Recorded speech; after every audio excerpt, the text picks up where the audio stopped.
Explore the paradise in Ananya's Naranani Homes, Coimbatore. Experience your dream retirement life for a day. Kanchipuram பச்சைய parcels, Chennai, Kanchipuram, Vellore, Tiruvannamalai. சன்லேண்ட்ல சமைச்சா சக்தி தானா வரும்.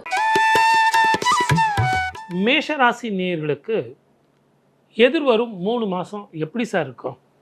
மனசுக்குள்ளே எவ்வளோ ஓடிக்கிட்டு இருக்கு சார். என்னுடைய தொழிலை பற்றி சொல்லுங்கள் சார், என்னுடைய வருமானத்தை பற்றி சொல்லுங்கள் சார், இடமாற்றத்தை பற்றி சொல்லுங்கள், என்னுடைய தொழிலில் அதிக சம்பளம், மன நிம்மதி தரக்கூடிய இடம் கிடைக்குமா, வருமா அப்படிங்கிறது உங்கள் மனசில்.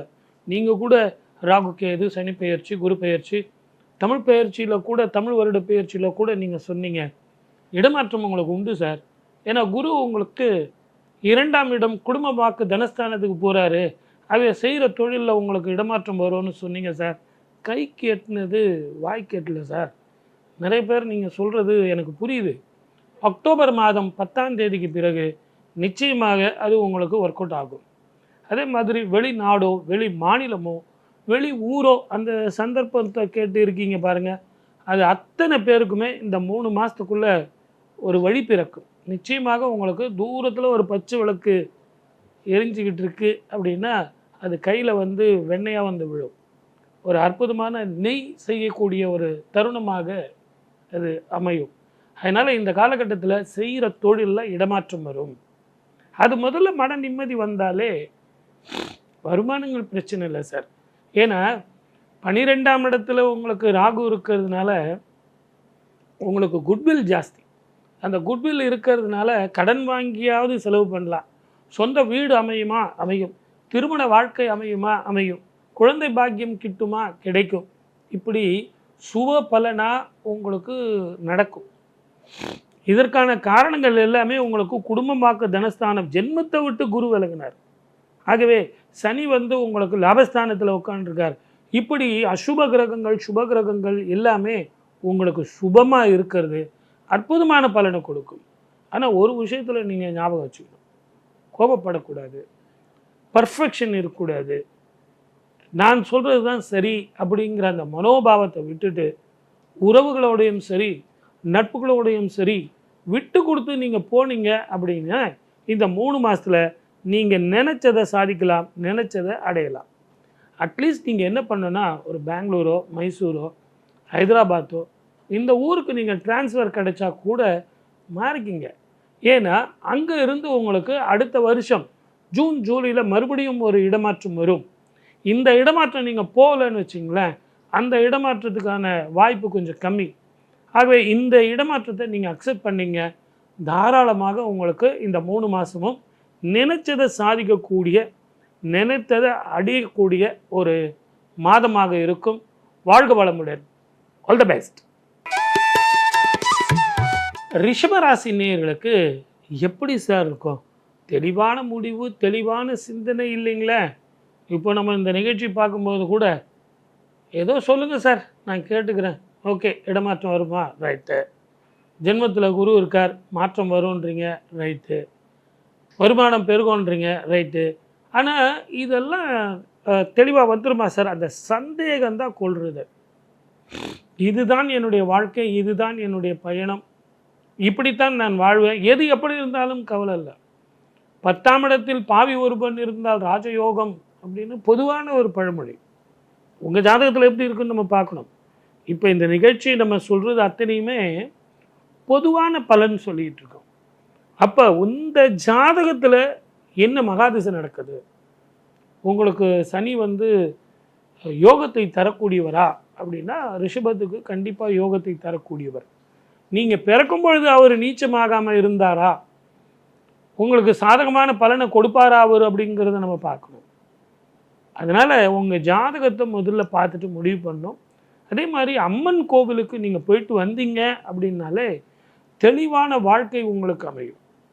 இந்த ஜனவரி மாதத்துக்கு பிறகு உங்களுக்கு செய்கிற தொழிலில் மேன்மை, இருக்கிற தொழிலையே உங்களுக்கு அதிக வருமானம், மன நிம்மதி, அதிக பொறுப்பு, டிரான்ஸ்ஃபரு, அதுலேயே உங்களுக்கு நல்ல ரெஸ்பான்சிபிலிட்டியான ஒரு போஸ்ட்டு, இதெல்லாம் கிடைக்கும்.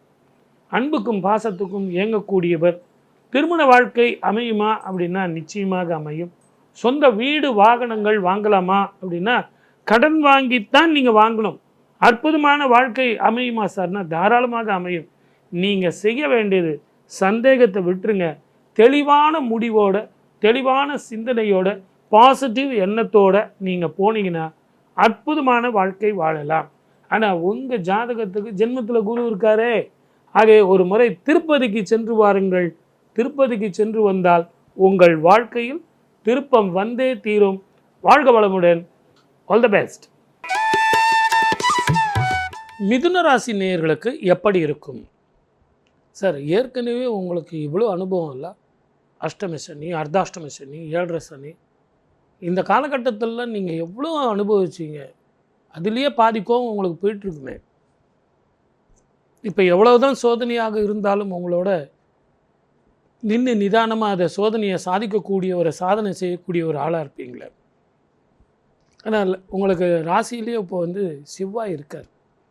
இந்த செவ்வாய் கூட உங்களை பொறுத்த வரைக்கும் பயணத்தில் நீங்கள் கவனமாக இருக்கணும், நிதானமாக இருக்கணும். எலக்ட்ரிசிட்டி, ஃபயரு, நானே இது ஹெல்ப் பண்ணுறேன் சார், அந்த ஒயர் போயிடுச்சு சார், அந்த லூஸ் கான்டாக்ட் நானே சரி பண்ணிடுறேன், அதெல்லாம் வேண்டாம். அவங்கவுங்களுக்கு உண்டான வேலையை அவங்கவுங்க செய்யணும். ஏன்னா இந்த சனியும் செவ்வாயும் சேரும் காலத்தில், அந்த சனியும் செவ்வாயும் பார்வை ஏற்படக்கூடிய காலத்தில் ஏற்படக்கூடிய நிகழ்வுகள் இருக்குது பாருங்கள், ரொம்ப விபரீதமாக இருக்கும். ரொம்ப ரொம்ப ஜாக்கிரதையாக இருக்க வேண்டிய காலம்.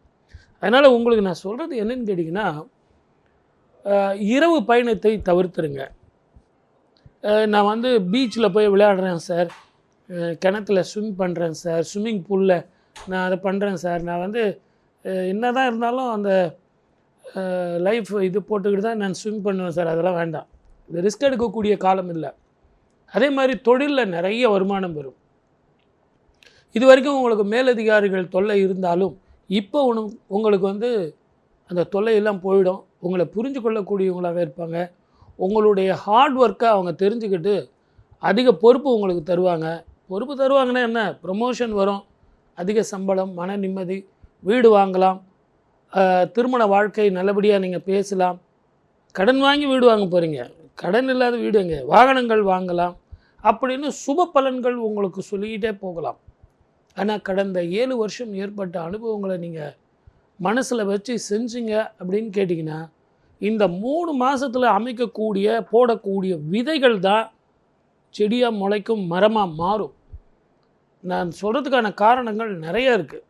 அடுத்த வருஷம் பார்த்திங்கன்னா உங்களுக்கு 3 ராஜகிரகங்கள் மாறுது. அந்த 3 ராஜகிரகங்கள் உங்களுக்கு அருமையான பலனை கொடுக்கும். திருமண வாழ்க்கை மட்டுமல்ல, குழந்தை பாக்கியம் மட்டுமல்ல, சொந்த வீடு கட்டுறது மட்டுமல்ல, ஊரில் எல்லாருக்கும் நல்ல பேர் கிடைக்கும். அப்படிப்பட்ட ஒரு சுபமான காலம். இதை தெளிவாக நீங்கள் சிந்தனை பண்ணி செயல்படுத்தினீங்கன்னா, அன்புக்கு அடிமையாகாமல் அன்புக்கு பாத்திரமாகி நீங்கள் இருந்தீங்கன்னா, என்ன பண்ணுறது, நடிக்க தெரியலையே. மிதுன ராசிக்காரர்களுக்கு வாயில தான் எதிரியே. ஆகவே வாயை கட்டிடுங்க, பொறுமையாக போங்க, அற்புதமான வாழ்க்கை வாழலாம். வாழ்க வளமுடன். All the best. கடகராசி நேயர்களுக்கு எப்படிங்க இருக்கும் சார்? நீங்கள் சொல்லவே வேணாம் சார், ஏற்கனவே அவஸ்தைப்பட்டுன்னு உட்காந்துக்கிறோம். கண்டக சனி முடிஞ்சு அஷ்டமி சனி ஓடிக்கிட்டு இருக்கு. கரெக்டாக சார் நான் ஜாதகம் சொல்கிறேன்னா? ஆமாங்க, அந்த 4 வருஷம் ஏற்பட்ட அனுபவத்தில் தானே இப்போ ஜோசியமே சொல்கிறீங்க. அதுக்கு முன்னாடி ஜோசியம் பார்ப்பீங்களா நீங்கள்? ஐ டோன்ட் பிலீவ் இன் அப்படி தானே சொல்லுவீங்க. இப்போ அந்த அனுபவத்தை கொடுக்கறது தான் அந்த சனி. வயிறு, நரம்பு, சளி சம்பந்தமான பிரச்சனைகள், மென்டல் ஸ்ட்ரெஸ்ஸு, தூக்கமின்மை, மனோபயம், மனோகிலேச்சம், இதெல்லாம் அப்படியே இருக்கும்ன்றீங்களா? இருக்காதுங்கிற. நிச்சயமாக உங்களுக்கு இதெல்லாம் முதல்ல விட்டு போயிடும். முதல்ல இடமாற்றம், தொழில் மாற்றம், வருமான மாற்றம், அதிக சம்பளம், அதிக பொறுப்பு, மன நிம்மதி, இது அத்தனை சேரும். உடல் ஆரோக்கியம் வரும். சளி சம்மந்தமான எப்போ பார்த்தாலும் கோல்டு, காஃபு, சளி, இது முதல்ல போகும். அடுத்தது தெளிவான முடிவு எடுக்கக்கூடியது. இந்த மனசில் ஒரு பயம் வச்சுக்கிட்டே நீங்கள் முடிவு எடுத்துங்க பாருங்கள், அதெல்லாம் இருக்காது. தெளிவான சிந்தனை. நான் ஈஸியாக ஜெயிச்சிருவேன் சார். இப்போ எங்கள் ஆஃபீஸ்லேயும் சரி, எங்கள் தொழிலில் கூட சரி. இப்போ நீங்கள் தொழில் பண்ணுறவராக இருந்தால் இப்போ பரவாயில்ல சார், ஓரளவுக்கு நான் கடன் கொடுத்தா கூட தாராளமாக நான் வாங்கிடுவேன் சார். அந்த நம்பிக்கையை கொடுக்கறதுக்கான கிரக சூழ்நிலைகளும் உங்களுக்கு இருக்குது. ஆனால் நல்லா ஞாபகம் வச்சுங்க, அக்டோபர் 26 வரைக்கும் நீங்கள் பயணத்தில் ரொம்ப ரொம்ப ஜாக்கிரதையாக இருக்கணும். இந்த சனியும் செவ்வாயும் உங்களுக்கு சாதகமாக இல்லை. எலக்ட்ரிசிட்டி, ஃபயர், ஆக்சிடென்ட்ஸ், அதே மாதிரி இரவு பயணத்தில் வந்து தேவையில்லாமல் போகிறது, இதெல்லாம் நீங்கள் விட்டுருங்க. கொஞ்சம் நிதானமாக பகலில் ட்ராவல் பண்ணுறது, ஸ்கூட்டரில் 2-3 பேர் போகிறது, இதெல்லாம் அவாய்ட் பண்ணிங்க. ஒரு முறை திருப்பதிக்கு போயிட்டு வாங்க. அது போயிட்டு வந்தீங்கனாலே உங்களுக்கு மன நிம்மதி வரும். சந்தேகத்தை விடுங்க, குழப்பத்தை விடுங்க.